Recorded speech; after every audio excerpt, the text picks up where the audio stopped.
Baik, ketemu lagi dengan saya, Sutejo dari Isate Consulting. Melanjutkan materi yang lalu, kalau ya terdahulu saya sudah menyampaikan materi tentang bagaimana melakukan instalasi web server dengan SAM-nya SAM 7.4, kemudian melakukan instalasi software SIM-Mutu. Maka pada kesempatan ini saya akan sharing tentang bagaimana melakukan konfigurasi agar SIM-Mutu benar-benar bisa digunakan untuk pengelolaan data mutu, baik itu tentang akreditasi, tentang indikator mutu, tentang manajemen risiko, dan sebagainya. Pada kesempatan kali ini saya akan memberikan materi tentang bagaimana melakukan konfigurasi di dalam SIM Mutu. Izinkan saya share screen.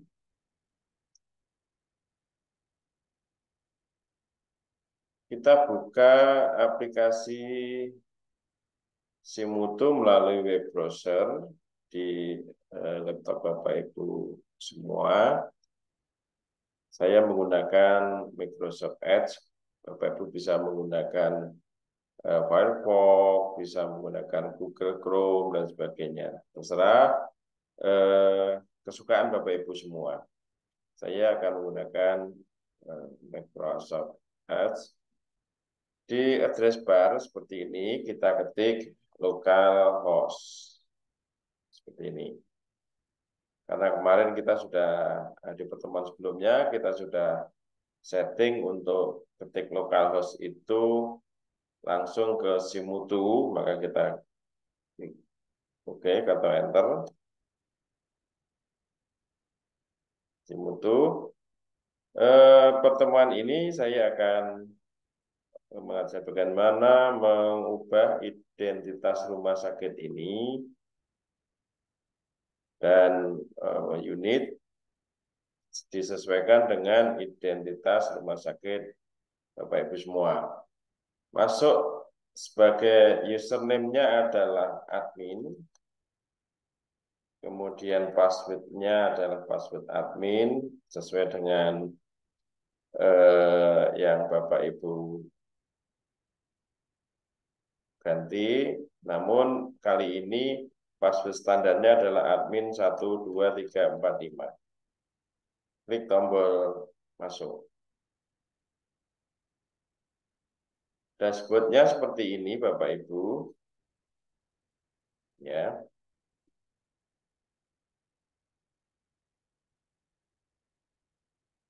Jadi dashboard admin seperti ini. Bagian sebelah kiri ini adalah menu. Kemudian di paling atas warna hijau ini atau mungkin warna biru dan sebagainya adalah header-nya. Kalau header ada notifikasi pesan masuk, notifikasi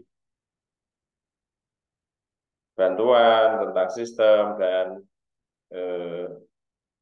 media untuk keluar dari sistem. Lalu di bagian menu ada standar akreditasi, ini berisi tentang bab standar elemen penilaian dan instrumen akreditasi, kemudian sistem manajemen mutu terkait dengan plan do check act-nya, bagaimana mengelola akreditasi, standar akreditasi supaya bisa dilakukan oleh unit-unit, baik unit klinis maupun non-klinis. Kemudian menu tata naskah, itu terkait dengan pengajuan dokumen dan daftar regulasi di unit. Lalu manajemen data adalah manajemen indikator mutu dari profil yang di dalamnya ada kertas kerja prioritas, pengajuan profil, laporan dan analisis, kemudian ada analisis data, ada benchmarking, kemudian ada laporan dan feedback, ada validasi, lalu upaya peningkatan mutunya dengan penetapan prioritas perbaikan, lalu nanti ada PDSA, kemudian evaluasi indikator mutunya, kemudian ada modul tentang manajemen risiko. Ini juga terdiri dari laporan-laporan keselamatan pasien, kecelakaan kerja, surveillance infeksi, risiko non klinis, budaya keselamatan, penetapan kontak, kemudian penilaian risiko, identifikasi dan analisis risiko, kemudian perlakuan risiko terkait dengan rencana pengendalian risiko dan penanganan risiko, monitoring dan review risiko, kemudian ada HPA, ya, ada Hospital Safety Index, ada budaya keselamatan. Kemudian untuk pendidikan dan pelatihan, ini juga berproses tentang pendidikan pelatihan, rencana anggaran, ini tentang terkait rencana anggaran, arsip dan disposisi, ya kita akan mengelola arsip kita, arsip keluar, surat masuk, perjanjian, dokumen rapat, dan penyusutannya. Kemudian di buku referensi, ada data master perpustakaan, kemudian ada daftar pustaka, kemudian di manajemen ruang rawat, kita akan belajar tentang bagaimana manajemen ruang rawat. Kemudian manajemen fasilitas, ada pengelolaan aset, ada maintenance, kemudian ada inventaris barangnya, ada maintenance, baik promotif, inspeksi, pemeliharaan preventif, maupun korektif dan kalibrasinya. Lalu ada pengaturan sistem, pengaturan software, pengaturan identitas rumah sakit, pengaturan user, ada utilitas, kemudian yang terakhir nanti ada 5R, kemudian ada aplikasi Kemenkes, dan seterusnya. Nah, baik, pada kesempatan ini kita akan belajar tentang bagaimana mengganti nama rumah sakit, identitas rumah sakit.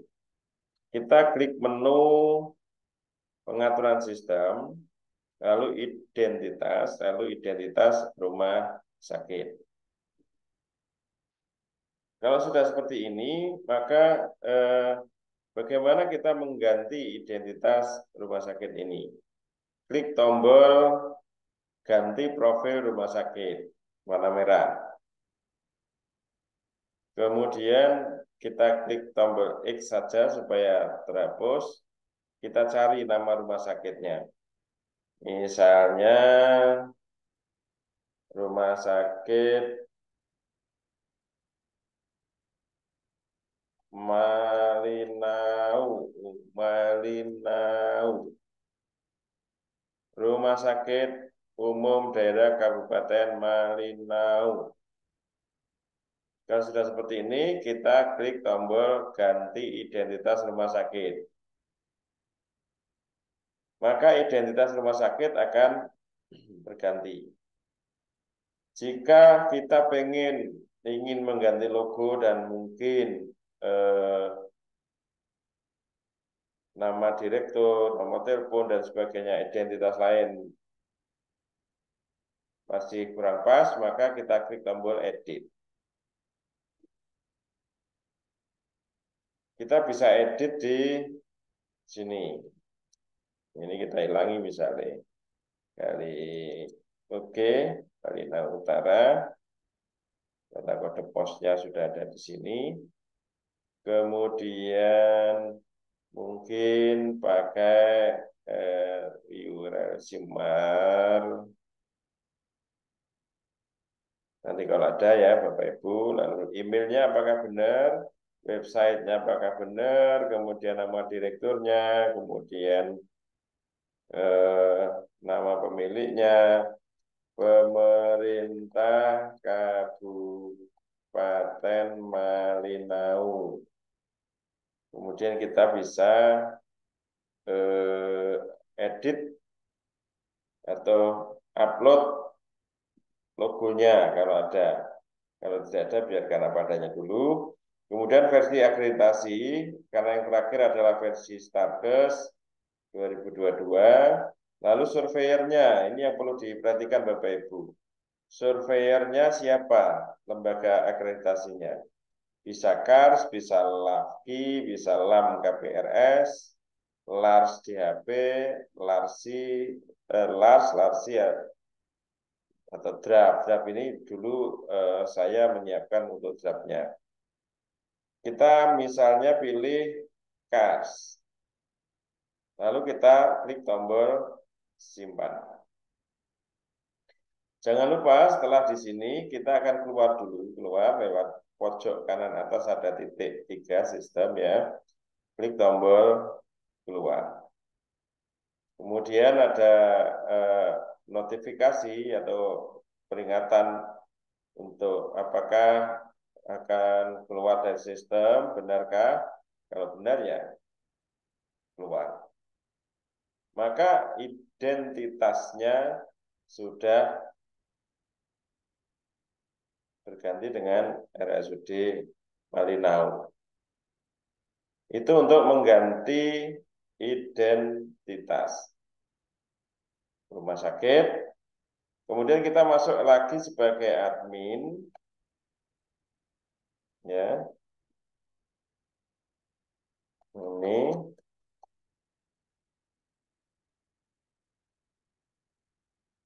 karena login pertama kali username admin, passwordnya adalah semua sudah tahu, maka eh, saya menyarankan untuk rumah sakit bisa mengganti passwordnya dengan segera supaya eh, tidak sembarang orang bisa masuk. Caranya bagaimana? Bisa melalui menu sistem di pojok kanan atas, klik, kemudian profil. Di profil ini kita bisa mengganti passwordnya di sini, mengganti nomor teleponnya di sini. Klik tombol simpan kalau sudah. Kemudian melalui kalau untuk mengganti juga bisa melalui menu pengaturan sistem, kemudian pengaturan user, kemudian masuk ke user dan akses. Ini adalah contoh user dan akses yang sudah ada. Bapak Ibu bisa hapus dengan klik tombol hapus ya. Oke. Kemudian untuk keluar dari sistem, Bapak Ibu, kita klik tombol menu D. Ini kemudian keluar. Oke. Sudah keluar, jadi pastikan Anda keluar dari sistem supaya keamanan data terjamin dan Bapak Ibu tidak kehilangan data atau terjadi perbedaan data karena tidak menekan tombol save keluar. Tidak menekan tombol keluar ya Bapak Ibu.